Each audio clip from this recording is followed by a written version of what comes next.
Good day.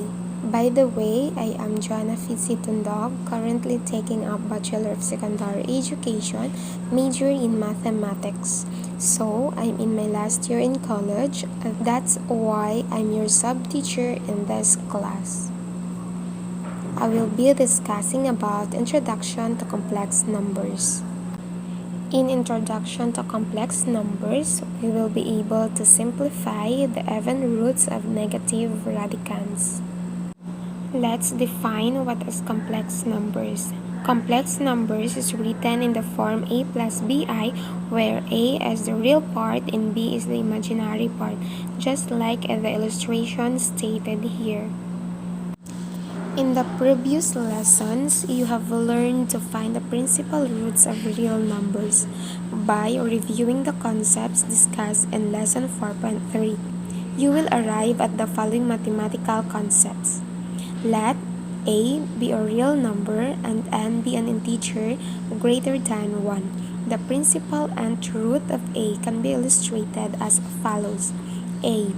If a is a positive number, then nth root of a is also a positive real number. B.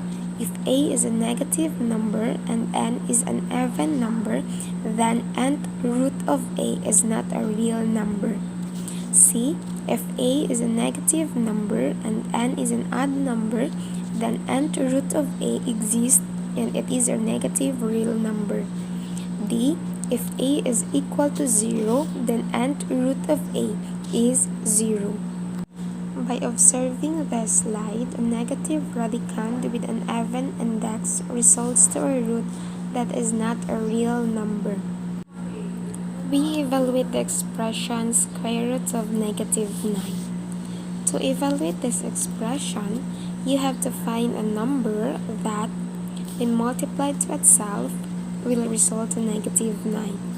Unfortunately, no such number exists in the set of real numbers, since 3 times 3 is equal to 9 and negative 3 times negative 3 is equal to 9. To evaluate this expression, mathematicians expanded the number system to include the set of imaginary numbers. An imaginary number is the even root of a negative radicand. In symbols, you will have imaginary number if I squared is equal to negative 1, then I is equal to square root of negative 1. To simplify imaginary numbers, you have to use the product rule for radicals, which is stated as nth root of xy is equal to nth root of x times nth root of y. Separate the negative factor and apply the rules in simplifying radicals for the positive factor. Going back to example square root of negative 9, you have to simplify it as first step. Apply nth root of xy is equal to nth root of x times nth root of y. So nagiging square root of negative 9 is equal to square root of 9 times square root of negative 1. And then square root of 9 is equal to 3. So nagiging 3 square root of negative y. Since I is equal to square root of negative 1, so the final answer is 3i. This time, we try to write each imaginary number in terms of I. Letter A, square root of negative 36. First step, we apply the product rule for radicals, which is nth root of xy is equal to nth root of x times nth root of y. So, nagiging square root of 36 times square root of negative 1. Then, square root of 36 is equal to 6. So, nagiging 6 square root of negative 1. Since I is equal to square root of negative 1, so the final answer is 6i. Let's proceed to letter B, square root of negative 11. First step, we apply the product rule for radicals, which is nth root of xy is equal to nth root of x times nth root of y. Since I is equal to square root of -1, the final answer is I square root of 11. So let's proceed to letter C, square root of -20. First step, we apply the product rule for radicals, which is nth root of xy is equal to nth root of x times nth root of y.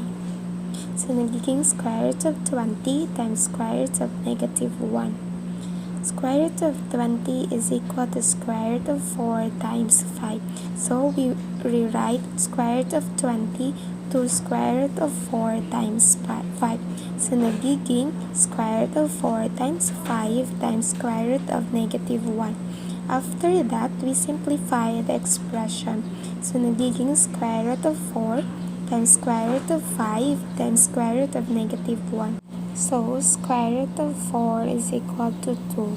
Since I is equal to square root of -1, so the final answer is 2i square root of 5.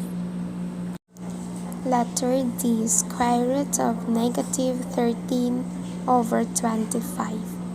First, we apply the product rule for radicals, which is nth root of xy is equal to nth root of x times nth root of y. So nagiging square root of 13 divided by 25 times square root of -1. Square root of -13 over 25 is equal to square root of 13 divided by 5, since square root of 25 is equal to 5. So nagiging square root of 13 divided by 5 times square root of -1.